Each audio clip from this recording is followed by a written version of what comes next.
Hi hello నమస్తే welcome to our channel. Present మనతో పాటు ఉన్నారు సిఎల్ వెంకట్రావు గారు. ఆయన senior doctor, medical council of India మాజీ సభ్యులు. నమస్కారం సార్. నమస్కారం సార్, ఈ కాలంలో చూసుకుంటే చాలా చిన్న వయసు నుంచి 18 ఏళ్ళ వయసు నుంచే హార్ట్ అటాక్స్ అనేవి స్టార్ట్ అయ్యాయి. పాత కాలంలో చూసుకుంటే మినిమం 50-60 ఇయర్స్ ఉన్న వాళ్ళకి హార్ట్ అటాక్ అన్నది వచ్చేది. దానికి కారణాలు ఏంటి సార్? దానికి సొల్యూషన్స్ ఏమైనా ఉన్నాయా? ఇప్పుడు స్కూల్ పిల్లలకి హార్ట్ అటాక్ వస్తూ ఉంది, పెళ్లి కాని వారికి వస్తూ ఉంది, యువతకు వస్తూ ఉంది, మధ్య వయసు వారికి వస్తూ ఉంది, వృద్ధులకు వస్తుంది. మగ ఆడ అనేది ఏమీ తేడా లేదు. పిల్లలకి ఏంటంటే మేనరికపు వివాహాల వల్ల గుండె లోపల రంధ్రాలు ఉండటము, గుండె లోపల అక్కడ ఏర్పడే రక్తనాళాల అమరిక సరిగా లేకపోవటం వల్ల జరుగుతుంది. కనుక మీరు మేనరికపు వివాహం చేసుకుని ఉంటే మీ పిల్లలకి వెంటనే ఏమైనా ఉన్నాయా గమనించాలంటే గుండెకు స్కానింగ్ చేయించుకోండి. 2D ఎకో పరీక్ష అంటారు, దాంట్లో తెలిసిపోతాయి. కనుక అది చేయించుకుంటే ముందు జాగ్రత్తగానే గమనించవచ్చు. మరి కొంతమంది యువత మిలిటరీ రిక్రూట్మెంట్ కోసం పరిగెత్తాలి. ఆ పరిగెత్తేటప్పుడు కుప్పకూలిపోయి హార్ట్ అటాక్ వచ్చి కుప్పకూలిపోతున్నారు. అందుకేం చేయాలి? మీరు ఆ రన్నింగ్ 5 కిలోమీటర్లకు వెళ్ళే ముందు వెళ్ళి ఒక హాస్పిటల్లో ఈ పరీక్షలు చేయించుకోండి, గుండె పరీక్షలు. ఈసీజీ, గుండె స్కానింగ్, 2D ఎకో, ఒక బెల్ట్ మీద నడిపించి తరువాత స్పీడ్ పెంచే ప్రక్రియ పరిగెత్తిస్తారు, దాన్ని టీఎంటీ అంటారు. ఇవి పోలీసు రిక్రూట్మెంట్ అయినా, ఆర్మీ రిక్రూట్మెంట్ అయినా, దేనికైనా పరుగు పందాలకు వెళ్ళేవాళ్ళు, క్రీడాకారులు ఈ టెస్టులు చేయించుకుంటే మీ గుండె ఎంత పదిలంగా ఎంత గట్టిగా ఉందో తెలిసిపోతుంది. ఏమైనా తేడాలు ఉంటే గుండె డాక్టర్ గారు చెప్తాడు. ఇక యువత మానసిక ఒత్తిడి, కుంగుబాటు, టెన్షను, డిప్రెషను, పెళ్ళైన తర్వాత భార్యాభర్తల మధ్య సంఘర్షణ, ఘర్షణ, తర్వాత విడాకులకు దారి తీయటం, తర్వాత ఈ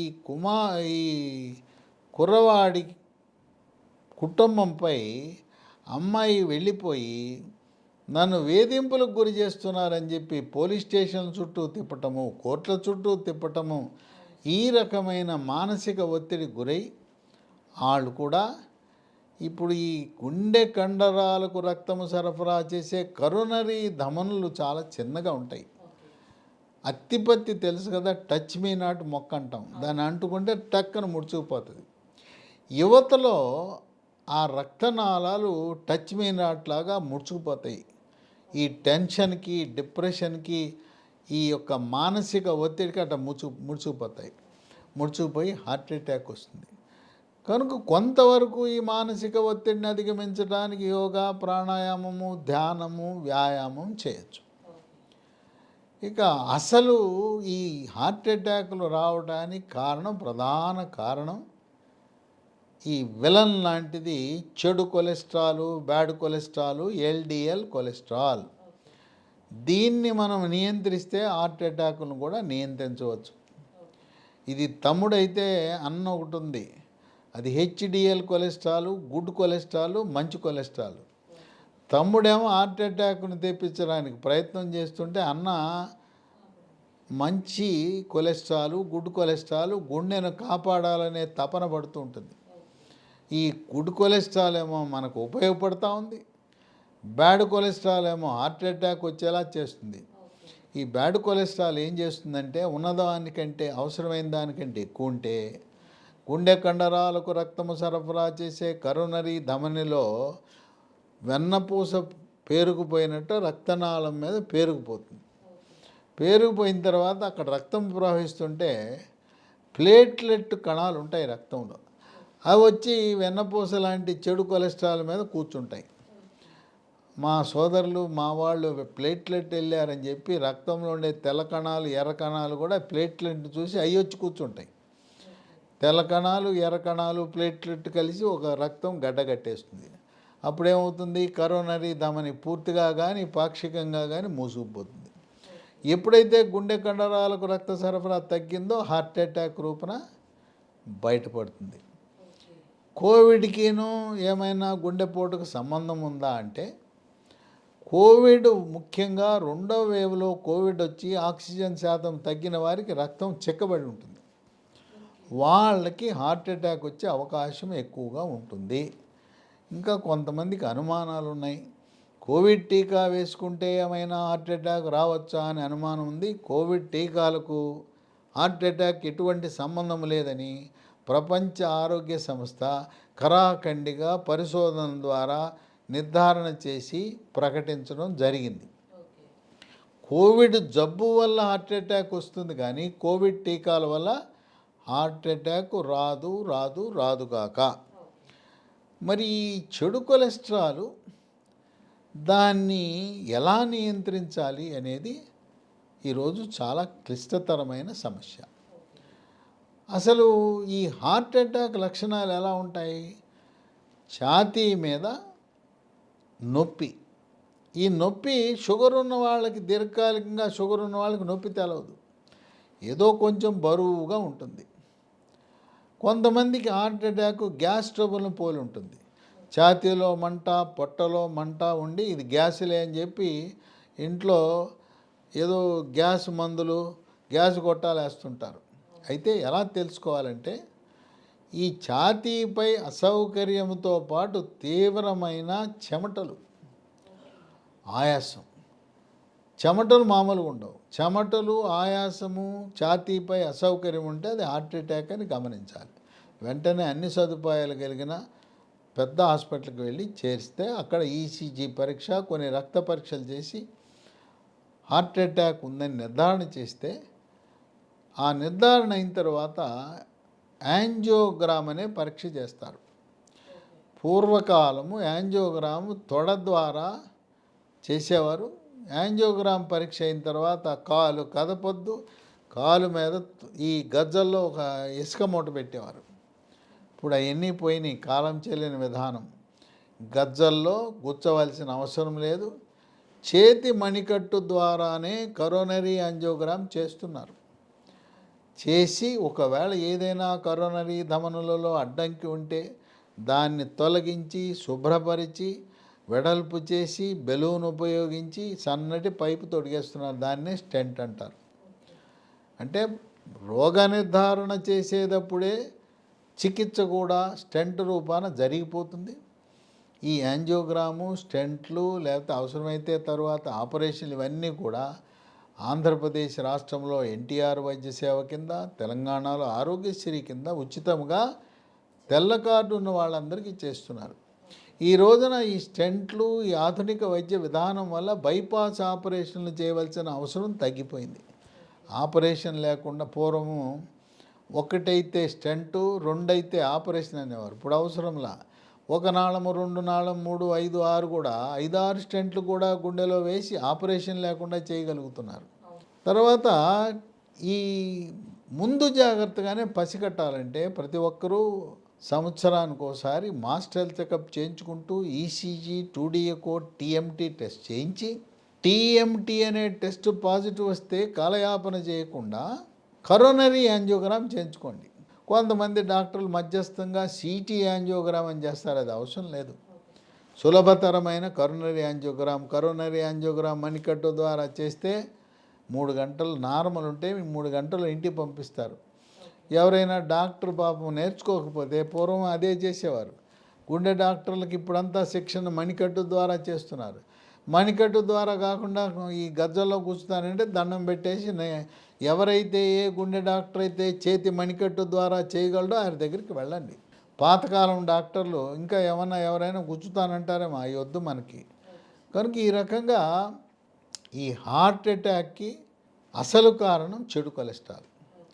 కొంతమంది అనుకుంటారు నేను బ్రహ్మాండంగా వ్యాయామం చేస్తాను, నేను సన్నగా ఉన్నాను, నాకు జబ్బు రాదంటారు. సన్నగా ఉన్నా కూడా వంశపారంపర్యంగా తండ్రికి తాతకి హార్ట్ అటాక్ ఉంటే తండ్రికి 50 ఏళ్ళకి వస్తే తాతకి 60 ఏళ్ళకి వస్తే వీడికి 40 ఏళ్ళకే వస్తుంది. వంశపారంపర్యంగా కూడా హార్ట్ అటాక్ వస్తుంది. సన్నగా ఉన్నంత మాత్రం నీకు రాదనుకోవద్దు. ఆ రోజు నేను వ్యాయామం చేస్తాను, నాకు హార్ట్ అటాక్ ఎందుకు వస్తుంది అనే భావం మీకు కలగచ్చు. సన్నగా ఉన్నవాళ్ళు కూడా వస్తుంది, వ్యాయామం చేసేవాళ్ళు కూడా వస్తుంది. ఇప్పుడు బెంగళూరులో కన్నడ టాప్ స్టార్ పునీత్ రాజ్ కుమార్ ఆయన వ్యాయామం చేస్తుండగానే హార్ట్ అటాక్ వచ్చింది, సన్నగానే ఉంటాడు, మరి దేవుడి దగ్గరికి వెళ్ళిపోలా? అట్లాగే వైఎస్ఆర్ ప్రభుత్వంలో పరిశ్రమల శాఖ మంత్రి మేకపాటి గౌతమ్ రెడ్డి ఆయన రైలు టికెట్టు విమాన టికెట్తో పాటు జిమ్ములు కూడా అక్కడ బుక్ చేసుకుంటాడు. ఎక్కడున్నాయి జిమ్ములని, నిద్ర లేవగానే జిమ్ చేయకుండా ఉండడు. ఆయన రోజు జిమ్ చేసేవాడు, ఎక్సర్సైజ్ చేసేవాడు, దేవుడి దగ్గరికి వెళ్ళిపోలా. కనుక వ్యాయామం చేస్తున్నానని ఓవర్ కాన్ఫిడెన్స్తో నాకు రాదు అని అనుకోవద్దు. మనం వాడే నూనెల్లో కూడా కొంత జాగ్రత్త వహించవలసిన అవసరం ఉంది. రోస్ట్లు, ఫ్రైలు, ఇగురు కూరలు ఎక్కువగా వాడద్దు. నూనెలో ముంచిన టిఫిన్లు కానీ వస్తువులు ఎక్కువగా వాడద్దు. గారి, పూరి, బూరి. ఇప్పుడు గారి మనం తీసి వండిన తర్వాత దాన్ని గట్టిగా పిసకండి, చుక్కలు నూనె వస్తుంది. అలాంటివి తినద్దు. మన ఇంట్లో కూడా శాకాహారమైన మాంసాహారమైన రోస్టు, ఫ్రైలు వద్దు. కర్రీ, పాలు పోసో కర్రీ టైప్ ఉండాలి కానీ రోస్ట్లు, ఫ్రైలు వాడకూడదు. ఈ నూనెలకి గుండె జబ్బుకి ఏమైనా సంబంధం ఉందంటే ఏది బెస్ట్ ఆయిల్ అనేది ఒకటి అనుమానం ఉంటుంది. బెస్ట్ ఆయిల్ అంటే ఏంటి అంటే మనము మార్కెట్లో తయారు చేసే వనస్పతి డాల్డా వాడద్దు. తర్వాత ఈ నూనెలు మార్కెట్లో దొరికే ప్యాకెట్ నూనెల కంటే ఇదివరకు ఎద్దు గానుగులు ఉండేవి, ఇప్పుడు కరెంటు గానుగులు వచ్చినాయి, దాన్ని కోల్డ్ ప్రెస్ ఆయిల్ అంటారు. వెళ్ళి మన సమీపంలో ఉండే కరెంటు గానుగ దగ్గర నూనె తెచ్చుకోండి. ఇవి నెల రోజుల కంటే ఎక్కువ నిల్వ ఉండవు. ప్యాకెట్లు అయితే సంవత్సరాల తరబడి నిల్వ ఉంటాయి. ఎందుకు నిల్వ ఉంటున్నాయి? దాంట్లో కెమికల్స్, రసాయనాలు కలిపి ఎక్కువ కాలం 2-3 సంవత్సరాలు నిల్వ ఉండేలా చేస్తున్నారు. ఇది నెల రోజులకు తెచ్చుకోండి. ఒక్కొక్క నెల ఒక్కొక్క నూనె వాడండి. ఒకసారి పల్లీలు, గ్రౌండ్ నట్టు, ఇంకోసారి పొద్దుతిరుగుడు, ఇంకోసారి నువ్వుల నూనె, ఇలా మార్చుకోవచ్చు. లేదా ఇంట్లో జనం ఎక్కువ ఉంటే ఒక కూరకు ఒక నూనె, ఒక వంటకానికి ఒకటి, టిఫిన్కి ఒకటి అలా వాడుకోవచ్చు. కలపాల్సిన అవసరం లేదు.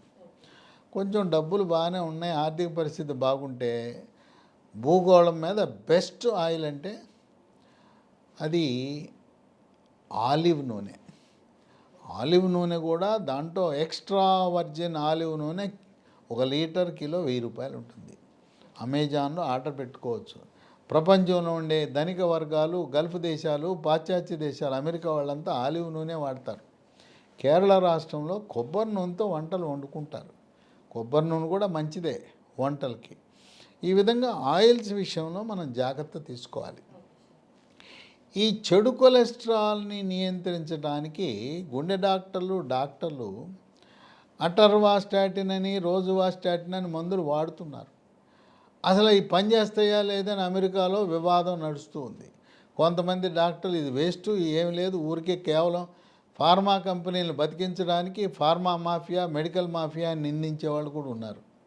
అయినా భారతదేశంలో ఎక్కడ పడితే అక్కడ అటర్వాస్టాటిన్, రోజువాస్టాటిన్ వాడుతున్నారు. అటువంటి సమయంలో డి ఫార్మా కంపెనీ వారు ఈ రసాయనాలతో సంబంధం లేకుండా చెడు cholesterol, bad cholesterol, heart attack కారణమైన విలన్ లాంటి దీన్ని నియంత్రించడానికి లైఫోస్టెరాల్ అనే ఒక దివ్య ఔషధాన్ని తయారు చేశారు. దీంట్లో ఏ కెమికల్స్, రసాయనాలు ఉండవు. మన వంటిల్లే ఔషధశాల. వంటింట్లో ఉండే వెల్లుల్లి, పసుపు, మెంతులు, మిరియాలు, సోయా చిక్కుళ్ళ పొడి, తవుడు నూనె, టమాటా పండు, వీటితో తయారు చేశారు లైఫోస్టెరాల్. ఇది ఉదయం టిఫిన్ తర్వాత ఒకటి, రాత్రి భోజనం తర్వాత వరుసగా 3 నెలలు వాడితే ఈ చెడు cholesterol, bad cholesterol, LDL cholesterol నియంత్రణలోకి వస్తుంది. హెచ్డిఎల్ కొలెస్ట్రాల్ శాతం పెరుగుతుంది. ట్రైగ్లిజరైడ్ శాతం నియంత్రించబడుతుంది. ఇంకో విషయం ఏంటంటే కొంతమంది లావుగా ఉంటారు. లావుగా ఉన్న వారికి కొలెస్ట్రాల్, చెడు కొలెస్ట్రాల్ అధికంగా ఉంటుంది, ట్రైగ్లిజరైడ్ అధికంగా ఉంటుంది. అంతేకాకుండా మెడ ముందు భాగాన సీతాకోకచిలుక ఆకారం నుండే థైరాయిడ్ గ్రంథి సరిగా పనిచేయనప్పుడు చెడు కొలెస్ట్రాల్ శాతం పెరిగి ట్రైగ్లిజరైడ్ పెరుగుతుంది. మెడ ముందు థైరాయిడ్ లోపం ఉందంటే వాపు కనపడదు. రక్తంలో T3 T4 TSH అనే పరీక్ష చేస్తే TSH పెరుగుతుంది, అది లోపం ఉన్నట్టు గమనించి థైరాయిడ్ ట్యాబ్లెట్లు వాడితే ఈ కొలెస్ట్రాల్, చెడు కొలెస్ట్రాల్ని నియంత్రించవచ్చు. కొంతమందికి వంశపారంపర్యంగా కూడా చెడు కొలెస్ట్రాల్ శాతం ఎక్కువగా ఉంటుంది. పుట్టగానే మనకి చెడు కొలెస్ట్రాల్ ఎలా ఉన్నది తెలుసుకోవాలంటే పరగడుపున లైపిడ్ ప్రొఫైల్ అనే టెస్టు పరగడుపున చేస్తే దాంట్లో చెడు కొలెస్ట్రాల్, మంచి కొలెస్ట్రాల్, ట్రైగ్లిజరైడ్ శాతాన్ని గమనించి మీరు చెడు కొలెస్ట్రాల్ని నియంత్రించి గుడ్ కొలెస్ట్రాల్ని పెంచుకుంటే హార్ట్ అటాక్ రాకుండా నివారించుకోవడానికి ఉపయోగపడుతుంది. కనుక ఇప్పటికీ అటర్వాస్టాటిన్, రోజువాస్టాటిన్ వాడుతున్నవారు దాన్ని ఆపు చేసి మీరు కొన్న మందులు అయిపోయిన తర్వాత లైఫోస్టెరాల్ వాడుకోవటం. ఇంకా కొంతమందికి అనుమానం, మాకు లైఫోస్టెరాల్ చెడు కొలెస్ట్రాల్ నార్మల్గానే ఉంది, దీన్ని కొన్ని రోజులు వాడుకోవడం, రోజు ఒకటి వాడుకోవడం వల్ల ఏమైనా నష్టం ఉందా? ఇవన్నీ వంటింటో ఉండే దినుసులే కదా. రోజు ఒకటి వాడుకోవడం వల్ల హార్ట్ అటాక్ రాకుండా ముందు జాగ్రత్తగా వాడుకోవచ్చు. అలాగే ఇప్పటికే స్టెంట్లు వేసుకున్న వాళ్ళు, గుండెకి బైపాస్ ఆపరేషన్ చేయించుకున్నవారు, షుగర్ ఉన్నవారు, బీపీ ఉన్నవారు, హై రిస్క్ వాళ్ళందరూ కూడా లైఫోస్టెరాల్ రోజు 1, నార్మల్గా ఉంటే చెడు కొలెస్ట్రాల్ 1, చెడు కొలెస్ట్రాల్ పెరిగి ఉంటే రోజుకు 2 వాడటం శ్రేష్టము, శ్రేయస్కరము, ఆరోగ్యకరము, ఆనందదాయకం. లైఫోస్టెరాల్ అన్ని చోట్ల దొరకటంలా మనం అమెజాన్లో ఆర్డర్ పెట్టుకోవచ్చు, ఆన్లైన్లో, లేదా లీ ఫార్మా కంపెనీ వారి వెబ్సైట్ www.leehealthdomain.comలో ఆర్డర్ పెట్టచ్చు. ఇవేవి మాకు ఇలా ఆన్లైన్లో తెలవండి అంటే ఫోన్ చేయండి. ఫోన్లో 3 ఫోన్ నెంబర్లు ఇస్తా, వాటికి ఫోన్ చేస్తే ఇంటికి కొరియర్ ద్వారా పంపిస్తారు. 19100107480 9101074880. రెండవ నంబరు 8977030218. మూడవ నంబరు 9502897374. కనుక గ్యాస్ ట్రబుల్ అని తెల్లవారుజామున ఛాతీలో అసౌకర్యం కలిగి గుండెలో మంట, ఛాతీలో మంట వచ్చి తీవ్రమైన చెమటలు పట్టి ఆయాసం, శ్వాస పీల్చుకోవడానికి ఇబ్బంది కలిగితే గ్యాస్ ట్రబుల్ అని చెప్పి మీ సొంత వైద్యాలు చేయకుండా తక్షణమే 108 అంబులెన్స్ను పిలిచి అన్ని సదుపాయాలు కలిగిన హాస్పిటల్కి తీసుకువెళ్ళి మనం గుండె జబ్బు ఉందా లేదా నిర్ధారణ చేసుకోవాల్సిన అవసరం ఎంతైనా ఉంది. ప్రతి సంవత్సరము క్రమము తప్పకుండా 35 ఏళ్ళు దాటిన వాళ్ళు ఈ మాస్టర్ హెల్త్ చెకప్లో భాగంగా ఈసీజీ, 2D ఎకో, TMT టెస్టులు చేయించుకోండి. ఆ విధంగా ఇంకొక మంచి అలవాటు, పెళ్లి కాకముందు యువకులిద్దరూ, వధూవరులిద్దరూ కూడా ఓసారి master health checkup, ECG, 2D echo, TMT టెస్టులు చేయించేసుకుంటే ఏమైనా ఉంటే చెడు కొలెస్ట్రాల్ ఉందా అన్నీ బయటపడతాయి. కనుక పెళ్ళికి ముందు ఒకసారి బాడీ సర్వీసింగ్ లాగా ఇద్దరు ఈ టెస్టులన్నీ చేయించేసుకోవడం మంచిది, ఆరోగ్యకరం, ఆనందదాయకం కూడా.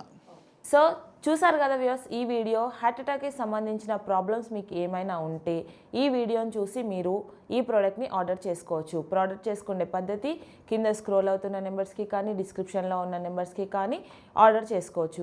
అంతేకాకుండా ఈ ప్రోడక్ట్ అమెజాన్లో కూడా అవైలబుల్లో ఉంది. ఇంకొకటి లీ ఫార్మా వాళ్ళది వెబ్సైట్ కూడా ఉంది, దాంట్లో కూడా ఆర్డర్ చేసుకోవచ్చు. Thank you sir.